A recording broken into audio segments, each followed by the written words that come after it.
Wide मतलब ये है कि इससे जो है लेने से कानूनी पचड़ा पड़ेगा।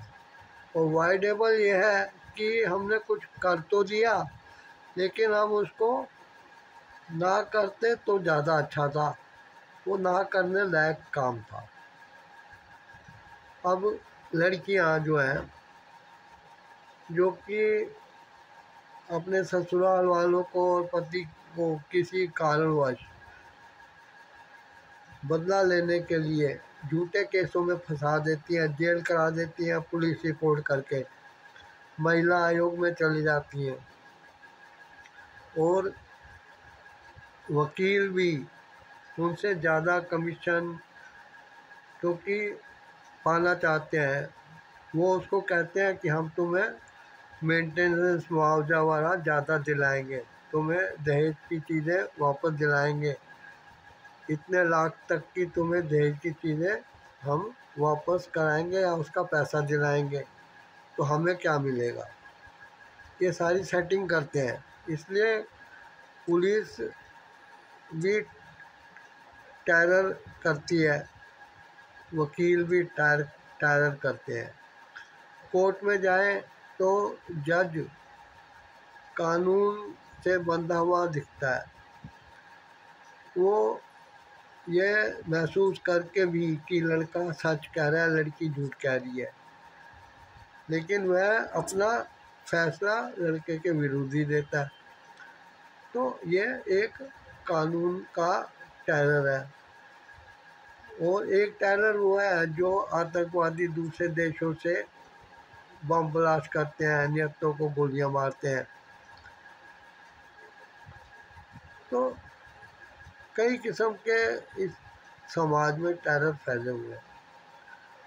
अब वो लड़की कह देती है कि हमने दहेज के लिए मना किया था तो ये शादी करने को तैयार नहीं थे, लेकिन लड़का अच्छी पोस्ट पे है, अच्छी नौकरी करता है, अच्छा कमाता है, अच्छा घर बार है, बड़ा मकान है, इसलिए हम लोगों ने जैसे कैसे रिश्तेदारों से मिल मिला के दहेज का बंदोबस्त किया और इनकी पसंद के दहेज की चीज़ें दी थी। हम वो वकील के कहने पर एक लिस्ट भी तैयार कर लेते हैं, सोने की चीज़ों के, गहनों के कई किस्म के नाम बनवाते हैं।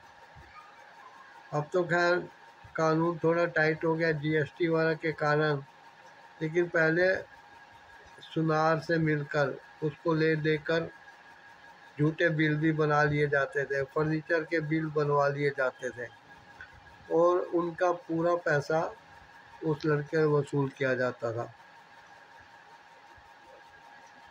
वो लड़की जो है परिवार में सिर्फ आर्थिक तंगी महसूस करती है, क्योंकि उसको खुलेआम शॉपिंग नहीं करने दी जाती, और आए दिन पार्टी द्वारा में नहीं जाने दिया जाता, अपने मैके बार बार नहीं जाने दिया जाता।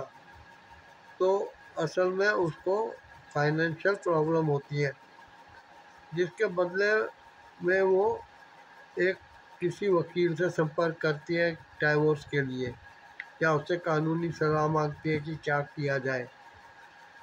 तब उसको बताया जाता है कि अगर तुम कहोगे कि पैसे की तंगी थी तो तुम्हें तलाक नहीं मिलेगा, इसलिए तुम्हें डोमेस्टिक वायलेंस के, सेक्सुअल हरासमेंट के, फिजिकल रिलेशनशिप के, कई लड़कियां तो अपने पति पर ब्लेम करते हैं कि वो अपने फ्रेंड्स को ले आता था और ज़बरदस्ती से उनके साथ सोने पर मजबूर करता था। अब इसको कैसे सिद्ध किया जाए, वो लड़का कैसे सिद्ध करेगा,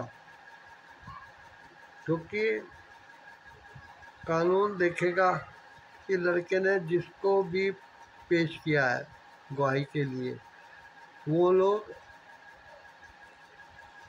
ऐसा होना जो होता है उसको दिखाते हैं कि ऐसा नहीं हुआ। अब फर्दर जाने की ज़रूरत नहीं पड़ती कानून को, वो लड़की के कहने पर ही भरोसा करके लड़के के ऊपर लांछन लगाते हुए उसकी भरे कोर्ट में कमरे में बेइज्जती कर देता है सब ऑडियंस के सामने, और उसको बुरी भली सुनाता है, जबकि उस लड़के ने कुछ किया नहीं होता।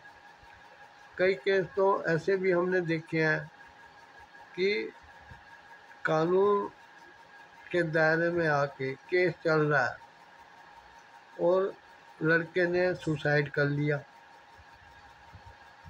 अब उस दिन एक जज साहब कह रहे थे कि लड़के को ऐसे बात का केस में जेल में डालना अच्छा रहता है ताकि वो सुसाइड ना कर पाए, लेकिन उसके साथ जो उधर व्यवहार होता है, प्रताड़ना होती है, उससे उसका जीवन दूभर हो जाता है। वह समाज में मुंह दिखाने लायक नहीं होता।